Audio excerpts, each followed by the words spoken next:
Hi friend, जय जगन्नाथ, जय माँ तारिणी। आज न्यू ब्लॉग को आप समस्त स्वागत जनाऊँ मिकी। आज सकाल सकाल बाहर जाइए मो गाँव में देखते ये गोटे बढ़िया शुभ जिनस यही सहित बाछुरी सकाल सकाल जिते भी आप गोटे ट्राभेल कर घर बाहर जब एमती किसी शुभ जिन देखले कहुए कि शुभ बोली मोर बस टाइम भी होगा से तरतर हो जाऊँगी कौन कर सकाल सकाल तो जावाक पड़े। एबे हमार बस भी आसी जाइए बस रे बसिकी मुझे मोर गंतव्य पथरे यात्रा आरंभ कर देछि। आ बस रे बसिकी सकाल सकाल ठंडा ठंडा पवन सहित नेचर को उपभोग करने मते बहुत ही बढ़िया लगे। आपण मैंने भी देखंतु सांग माने केते सुंदर वेदर होइछि आ सबआडे एनवायरनमेंट भी केते बढ़िया देखा जाउछि सकाल सकाल। एबे हमार बस शहर अतिक्रांत करी गाँ परिवेश रे प्रवेश करछि। आउ देखी पाथे सांग माने गाँव रे एबे चाष काम आरंभ हो जाइए जेहेतु वर्षा दिन वर्ष जाक फसल आदाय हुए ई समय रे धान चाष करती चाषी मैंने से बोली चाष काम आरंभ हो जाइए। ट्रैक्टर रे देखी पाथे चाष काम चालू रही आउ यही चाषी मान ही आम वर्ष सारा आहार पाई थाउ। तेणु से चाषी मान को आमर सब धन्यवाद देवा कथा से आम वर्ष सारा आराम रे खाद्य पाई पार्छंती। ସେଥିପାଇଁ ତ କୁହାଯାଏ जय जवान जय किसान। ମୁଁ ଆସିକି ଏବେ ପହଞ୍ଚି ଯାଇଛି ମୋ ଗନ୍ତବ୍ୟ ସ୍ଥଳରେ। ଆଉ ଆସିଲା ପରେ ଦେଖିଲି ଛତୁ ବହୁତ ସାରା ହେଇଛି ତ ଲାଗି ପଡ଼ିଲି ଛତୁ ତୋଳିବାରେ। ଆଉ ଏଇ ଛତୁର ନାଁ ହେଉଛି ଶ୍ରାବଣ କଢ଼, ଯେଉଁଟାକି ଏଇ ବର୍ଷା ଦିନେ ହିଁ ଫୁଟେ ବହୁତ ପରିମାଣରେ। ଆଉ ଆର ଟେଷ୍ଟ ବି ବହୁତ ही बढ़िया ଆଉ ମାର୍କେଟରେ ରେଟ୍ भी बहुत ही ଅଧିକା। ଏବେ ସବୁ ଛତୁକୁ ନେଇ ଆସିକି ମୁଁ ଘରେ पहुँची ଯାଇଛି। आउ देखी पाते सांग माने केते गुडे छतु मु आज पाइछि। आउ एई छतु को निजे तोलिबार जो गोटे नियार अनुभूति जो माने तोलिचंत जानिचंत आ एटा मु फर्स्ट टाइम पई तोलिली तो मु बहुत ही खुशी अनुभव करछि। भल भाबे धोई दबा देखंतु सांग माने जेहेतु माटी लागि थाए एटा छतुरे तो आपण माने 2-3 थर धोई देबे।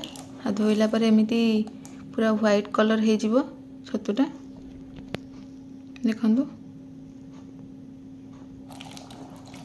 तापर ताको काटिकी बनइबे हलदी पानी देदेबा। तापर देखि पाथे मु छतु को भल भाव धोईकी काटी भी देइछि केते सुंदर भाव रे। आ एमिति आपण माने भी काटी परिबे। तापर आपण माने कोन करिए ना हलदी पानी नेबे। देखंतु हलदी पानी रे छतु को किछि समय पय बतुरई देबे। ता द्वारा कोन हबो जदि किछि कीट पतंग छतु ऊपर देई जाइथिबो कि से पाखरे किसी विषाक्त जिनस थी तो सेटा कटिज। जेहेतु हलदीटा हूँ आमर आंटीसेप्टिक प्रॉपर्टी रोचे। आपण मैंने जिते भी छतु बनाऊे तो जानी छतुरे आणला काटी सारिक हलदी पानी रे पका जाए। तो मु भी पकई दूसरी देखो हलदी पानी रे किसी समय पकईदे छतुटा तापर रोषे करवा। देखी पाथे एबे मु छतु को खाली सिंपल तेल टिके रे भाजी दूसरी फास्ट कहीं छतुरु पानी बहुत सारा बाहर आउ ता सहित आलू भी मिसई देछि कहीं ना पानी जो छतुरु बाहर से आलू भी सीझीज भल से भाजी भी हो। तापर मु बनइबी केमती कौन आपण मानक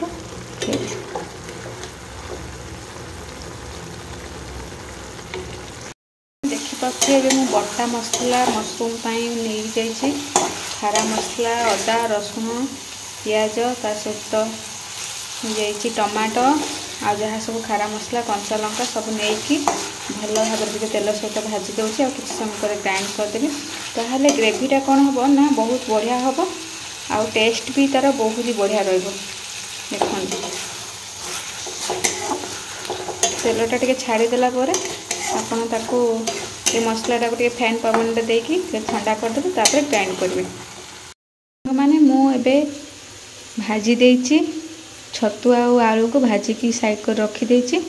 आ मसला प्रस्तुत हो सारा पर बनइबा आमर टेस्टी टेस्टी मशरूम करी।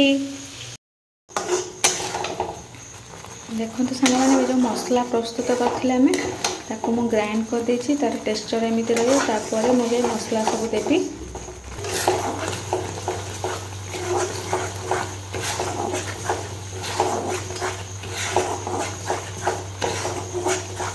आमर पूरा बटर पनीर बटर चिकन से ही प्रोसेस में करुचे। आपण मैंने भी एमती बटर मशरूम करें।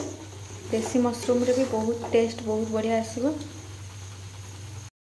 ये मसला पानीटा टिके फुटी आसलानी सांग मैंने ये फुटी आसले आम कौन देदेबा ना ये मशरूम देदेबा जो भाजी मशरूम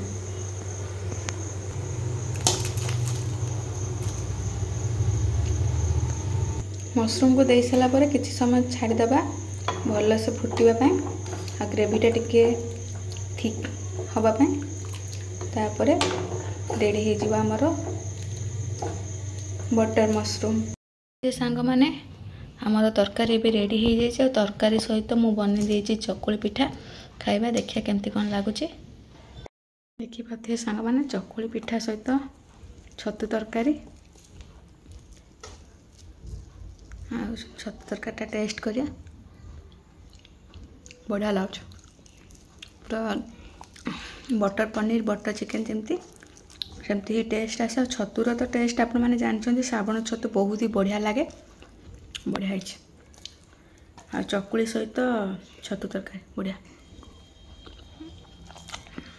सांग मैंने आपण मैंने देखी पारते केते जोर वर्षा होची आ वर्षा तो आमर ये जमीती कि सबुदिन गोटे तार टाइमिंग रही इवनिंग टाइम है माने वर्षा हवाटा निश्चित तो एबे वर्षा होची वर्षा पागरे मते खाइबा को इच्छा है किसी गोटे टुकटुका जिनस तो चलतु मो सहित आपण मैंने भी वीडियो रे कंटिन्यू रुहंतु आ देखंतु मु कौन बनाऊे वर्षा पागरे आ कौन खाऊचे